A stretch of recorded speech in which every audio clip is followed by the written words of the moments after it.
Okay, and we're back. And today I'm going to continue on with just move this camera a tiny bit there, like that. Okay, that looks better. I'm going to continue on with the next chapter of the big book of Alcoholics Anonymous. And this is chapter 6. It looks a fairly long one, so it's called Into Action. So we'll see how far we can get in the next 30 to 40 minutes or so. And runs about, we'll see, 16 pages, 18 pages. So this is a chapter called Into Action. And this is the last one. I did 2 other readings from the big book, chapters 2 and 3 in one video, chapters 4 and 5 the next. This is chapter 6. This will be probably the last one I'll do it from the big book of Alcoholics Anonymous. So anyway, here we go. Into action. Having made our personal inventory, what shall we do about it? We have been trying to get a new attitude, a new relationship with our Creator, and to discover the obstacles in our path. We have admitted certain defects. We have ascertained in a rough way what the trouble is. We have put our finger on the weak items in our personal inventory. Now these are about to be cast out. This requires action on our part, which, when completed, will mean that we have admitted to God, to ourselves, and to another human being the exact nature of our defects. This brings us to the 5th step of the program of recovery mentioned in the preceding chapter. This is perhaps difficult, especially discussing our defects with another person. We think we have done well enough in admitting these things to ourselves. There is doubt about that. In actual practice, we usually find a solitary self-appraisal insufficient. Many of us thought it necessary to go much further. We will be more reconciled to discussing ourselves with another person when we see good reasons why we should do so. The best reason first. If we skip this vital step, we may not overcome drinking. Time after time, newcomers have tried to keep to themselves certain facts about their lives. Trying to avoid this humbling experience, they have turned to easier methods. Almost invariably, they got drunk. Having persevered with the rest of the program, they wondered why they fell. We think the reason is that they never completed their house cleaning. They took inventory all right, but hung on to some of the worst items in stock. They only thought they had lost their egoism and fear. They only thought they had humbled themselves.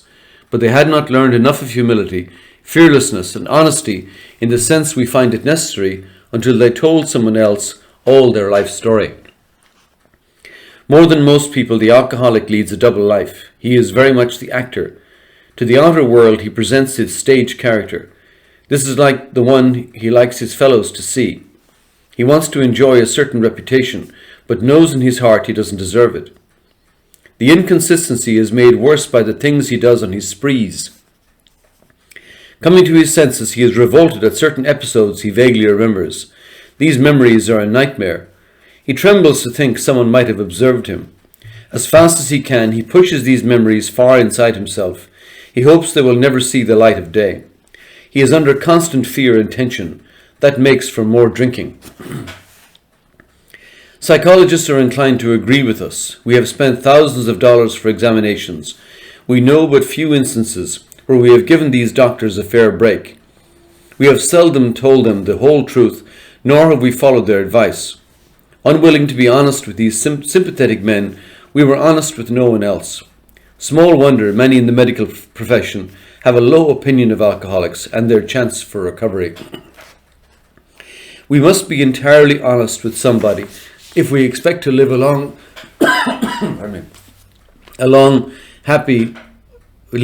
or happily in this world. Rightly and naturally, we think well before we choose the person or persons with whom to take this intimate and confidential step. Those of us belonging to a religious denomination which requires confession must, and of course, will want to go to the properly appointed authority whose duty it is to receive it. Though we have no religious connection, we may still do well to talk with someone ordained by an established religion. We often find such a person quick to see and understand our problem. Of course, we sometimes encounter people who do not understand alcoholics. If we cannot or would not rather do this, we search our acquaintance for a closed-mouthed, understanding friend. Perhaps our doctor or psychologist will be the person. It may be one of our own family, but we cannot disclose anything to our wives or our parents which will hurt them and make them unhappy. We have no right to save our own skin at another person's expense. Such parts of our story we tell to someone who will understand yet be unaffected. The rule is we must be hard on ourselves, but always considerate of others. Notwithstanding the great necessity for discussing ourselves with someone, it may be one is so situated that there is no suitable person available. If that is so, this step may be postponed. Only, however, if we hold ourselves in complete readiness to go through with it at the first opportunity. We say this because we are very anxious that we talk to the right person. It is important that he be able to keep a confidence, that he fully understand and approve what we are driving at, that he will not try to change our plan, but we must not use this as a mere excuse to postpone. When we decide who is to hear our story, we waste no time. We have a written inventory and we are prepared for a long talk. We explain to our partner what we are about to do and why we have to do it. He should realize that we are engaged upon a life and death errand. Most people approached in this way will be glad to help. They will be honored by our confidence. We pocket our pride and go to it, illuminating every twist of character, every dark cranny of the past. Once we have taken this step, withholding nothing, we are delighted. We can look the world in the eye. We can be alone at perfect peace and ease. Our fears fall from us. We begin to feel the nearness of our Creator. We may have had certain spiritual beliefs, but now we begin to have a spiritual experience. The feeling that the drink problem has disappeared will often come strongly. We feel we are on the broad highway, walking hand in hand with the Spirit of the universe. Returning home, we find a place where we can be quiet for an hour, carefully reviewing what we have done. We thank God from the bottom of our heart that we know Him better. Taking this book down from our shelf, we turn to the page which contains the 12 steps. Carefully reading the first 5 proposals, we ask if we have omitted anything, for we are building an arch through which we shall walk a free man at last. Is our work solid so far? Are the stones properly in place? Have we skimped on the cement put into the foundation? Have we tried to make mortar without sand? If we can answer to our satisfaction, we then look at step 6. We have emphasized willingness as being indispensable. Are we now ready to let God remove from us all the things which we have admitted are objectionable? Can He now take them all, every one? If we still cling to something, will we not let go? We ask God to help us to be willing. When ready, we say something like this: My Creator, I am now willing that you should have all of me, good and bad. I pray that you now remove from me every single defective character which stands in the way of my usefulness to you and my fellows. Grant me strength as I go out from here to do your bidding. Amen. We have then completed step 7. We now need more action, without which we find that faith without works is dead. Let's look at steps 8 and 9. We have a list of all persons we have harmed and to whom we are willing to make amends. We made it when we took inventory. We subjected ourselves to a drastic self-appraisal. Now we go out to our fellows and repair the damage done in the past. This is step 9. We attempt to sweep away the debris which has accumulated out of our efforts to live on self-will and run the show ourselves. If we haven't the will to do this, we ask until it comes. Remember, it was agreed at the beginning we would go to any lengths for victory over alcohol. Probably there are still some misgivings. As we look over the list of business acquaintances and friends we have hurt, we may feel diffident about going to some of them on a spiritual basis. Let us be reassured. To some people we need not and probably should not emphasize the spiritual feature on our first approach. We might prejudice them. At the moment we are trying to put our lives in order, but this is not an end in itself. Our real purpose is to fit ourselves to be of maximum service to God and the people about us. It is seldom wise to approach an individual who still smarts from our injustice to him and announce that we have gone religious. In the prize ring, this would be called leading with the chin. Why lay ourselves open to being branded fanatics or religious bores? We may kill a future opportunity to carry a beneficial message. But our man is sure to be impressed with a sincere desire to set right the wrong. He is going to be more interested in a demonstration of goodwill than in our talk of spiritual discoveries. We don't use this as an excuse for shying away from the subject of God. When it will serve any good purpose, we are willing to announce our convictions with tact and common sense. The question of how to approach the man we hated will arise. It may be he has done us more harm than we have done him, and though we may have acquired a better attitude towards him, we are still not too keen about admitting our faults. Nevertheless, with the person we dislike, we take the bit in our teeth. It is harder to go to an enemy than to a friend, but we find it much more beneficial to us. We go to him in a helpful and forgiving spirit, confessing our former ill feeling and expressing our regret. Under no condition do we criticize such a person or argue. Simply we tell him that we will never get over drinking until we have done our utmost to straighten out the past. We are there to sweep off our side of the street, realizing that nothing worthwhile can be accomplished until we do, never trying to tell him what he should do. His faults are not discussed. We stick to our own. If our manner is calm, frank, and open, we will be gratified with the result. In 9 cases out of 10, the unexpected happens. Sometimes the man we are calling upon admits his own fault, so feuds of years standing melt away in an hour. Rarely do we fail to make satisfactory progress. Our former enemies sometimes praise what we are doing and wish us well. Occasionally they will offer assistance. It should not matter, however, if someone does throw us out of his office. We have made our demonstration, done our part. It's water over the dam. Most alcoholics owe money.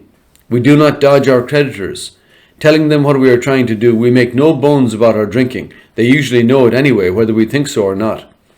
Nor are we afraid of disclosing our alcoholism on the theory it may cause financial harm. Approached in this way, the most ruthless creditor will sometimes surprise us. Arranging the best deal we can, we let these people know we are sorry. Our drinking has made us slow to pay. We must lose our fear of creditors no matter how far we have to go, for we are liable to drink if we are afraid to face them. Perhaps we have committed a criminal offence which might just land us in jail if it were known to the authorities. We may be short in our accounts and unable to make good. We have already admitted this in confidence to another person, but we are sure we would be imprisoned or lose our job if it were known. Maybe it's only a petty offence such as padding the expense account. Most of us have done that sort of thing. Maybe we are divorced and have remarried but haven't kept up the alimony to number 1. She's indignant about it and has a warrant out for our arrest. That's a common form of trouble too. Although these reparations take innumerable forms, there are some general principles which we find guiding. Remind ourselves that we have decided to go to any lengths to find a spiritual experience.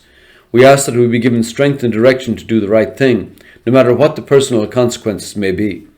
We may lose our position or reputation or face jail, but we are willing. We have to be. We must not shrink at anything. Usually, however, other people are involved. Therefore, we are not to be the hasty and foolish martyr who would needlessly sacrifice others to save himself from the alcoholic pit.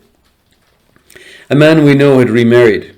Because of resentment and drinking, he had not paid alimony to his first wife. She was furious. She went to court and got an order for his arrest. He had commenced our way of life, had secured a position, and was getting his head above water. It would have been impressive heroics if he had walked up to the judge and said, "Here I am." We thought he ought to be willing to do that if necessary, but if he were in jail, he could provide nothing for either family. We suggested he write his first wife admitting his faults and asking forgiveness. He did, and also sent a small amount of money. He told her that he would try to do so in the future. He said he was perfectly willing to go to jail if she insisted. Of course, she did not, and the whole situation has long since been adjusted. Before taking drastic action which might implicate other people, we secure their consent.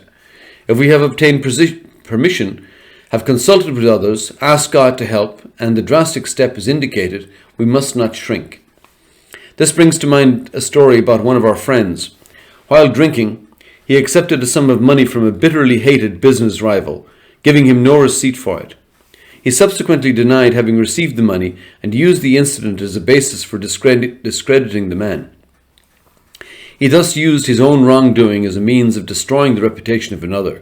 In fact, his rival was ruined. He felt that he had done a wrong he could not possibly make right. If he opened that whole affair, he was afraid it would destroy the reputation of his partner, disgrace his family and take away his means of livelihood? What right had he to involve those dependent upon him? How could he possibly make a public statement exonerating his rival? After consulting with his wife and partner, he came to the conclusion that it was better to take those risks than to stand before his Creator guilty of such ruinous slander. He saw that he had to place the outcome in God's hands, or he would soon start drinking again, and all would be lost anyhow. He attended church for the first time in many years. After the sermon, he quietly got up and made an explanation.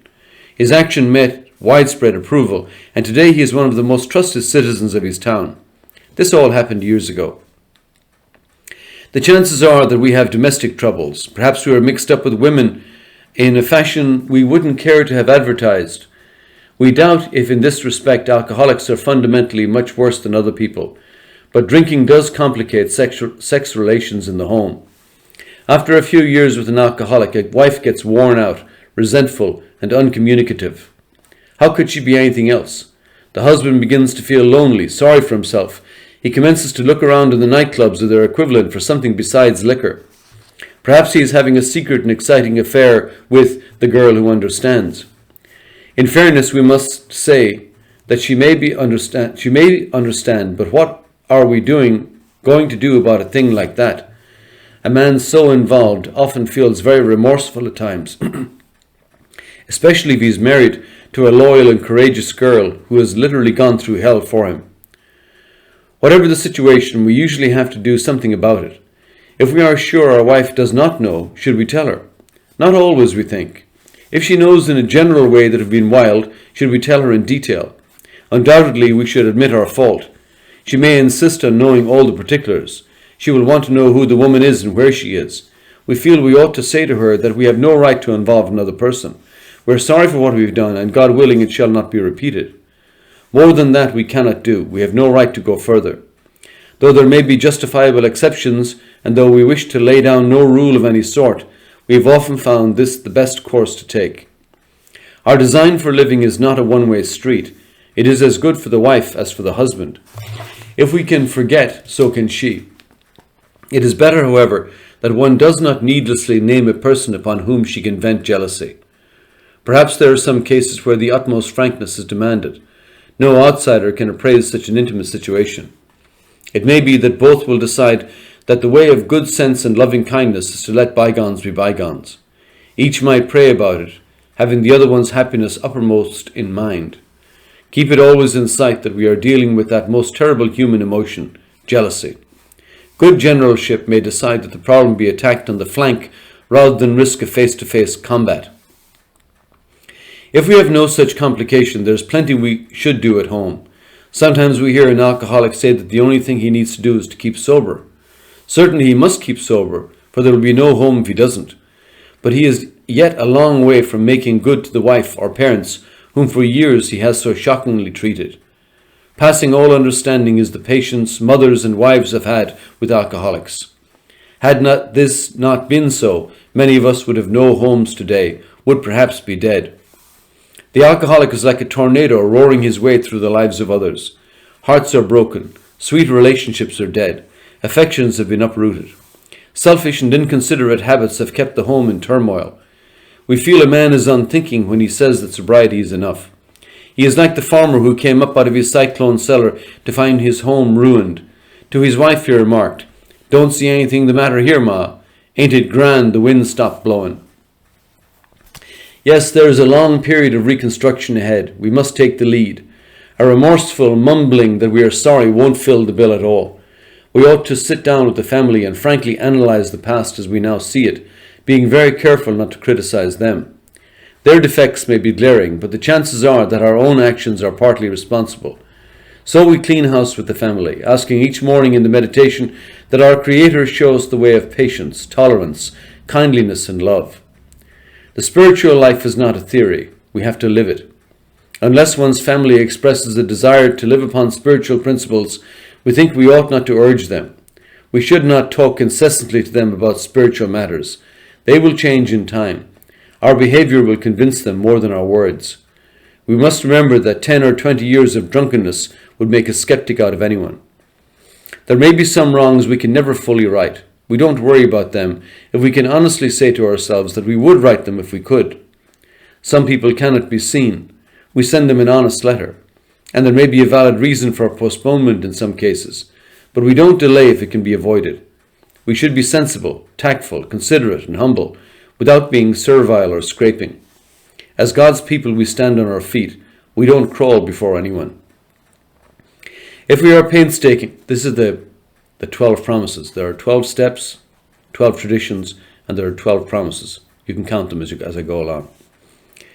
If we are painstaking about this phase of our development, we will be amazed before we are halfway through. We are going to know a new freedom and a new happiness. We will not regret the past nor wish to shut the door on it. We will comprehend the word serenity and we will know peace. No matter how far down the scale we have gone, we will see how our experience can benefit others. That feeling of uselessness and self-pity will disappear. We will lose interest in selfish things and gain interest in our fellows. Self-seeking will slip away. Our whole attitude and outlook upon life will change. Fear of people and of economic insecurity will leave us. We will intuitively know how to handle situations which used to baffle us. We will suddenly realize that God is doing for us what we could not do for ourselves. Are these extravagant promises? We think not. They are being fulfilled among us, sometimes quickly, sometimes slowly. They will always materialize if we work for them.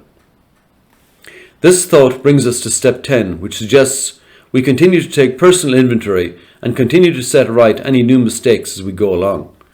We vigorously commenced this way of living as we cleaned up the past. We've entered the world of the Spirit.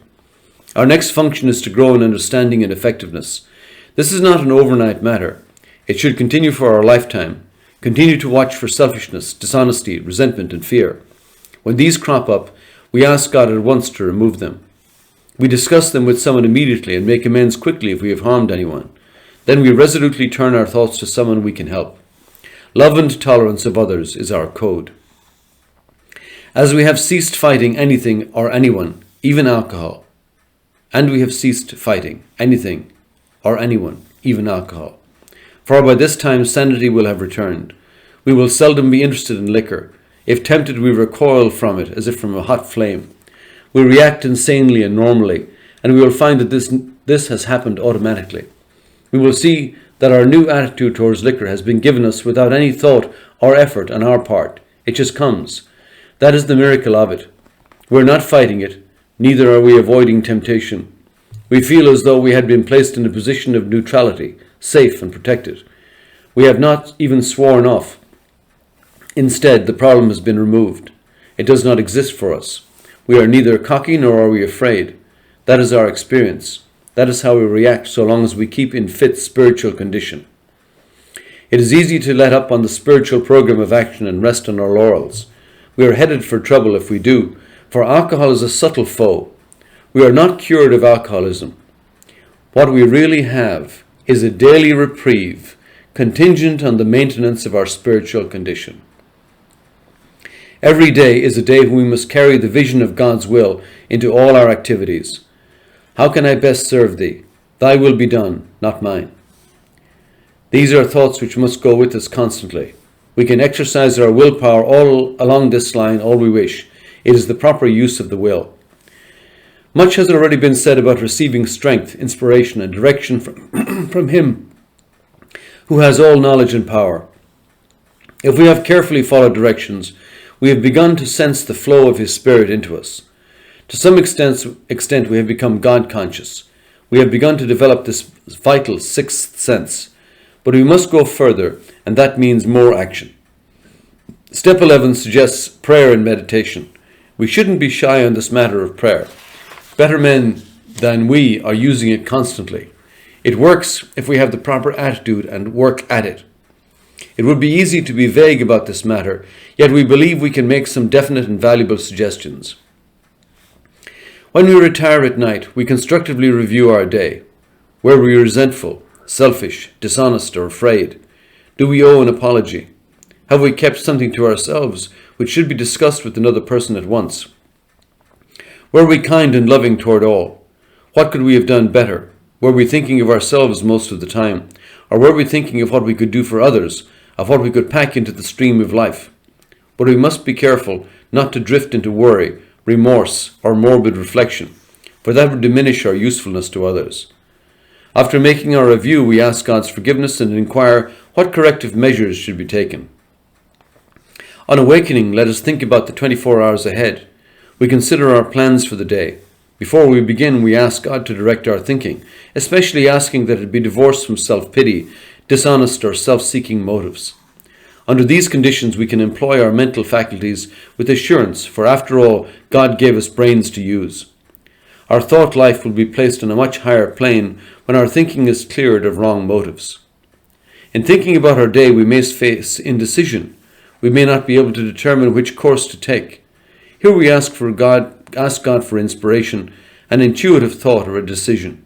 We relax and take it easy. We don't struggle. We are often surprised how the right answers come after we have tried this for a while. What used to be the hunch or the occasional inspiration gradually becomes a working part of the mind.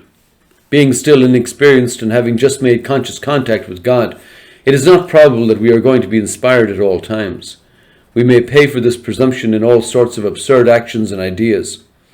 Nevertheless, we find that our thinking will, as time passes, be more and more on the plane of inspiration. We come to rely upon it. We usually conclude the period of meditation with a prayer that we be shown all through the day what our next step is to be, that we be given whatever we need to take care of such problems. We ask especially for freedom from self-will and are careful to make no request for ourselves only. We may ask for ourselves, however, if others will be helped. We are careful never to pray for our own selfish ends. Many of us have wasted a lot of time doing that, and it doesn't work. You can easily see why. If circumstances warrant, we ask our wives or friends to join us in morning meditation. If we belong to a religious denomination which requires a definite morning devotion, we attend to that also. If not members of religious bodies, we sometimes select and memorize a few set prayers which emphasize the principles we've been discussing. There are many helpful books also.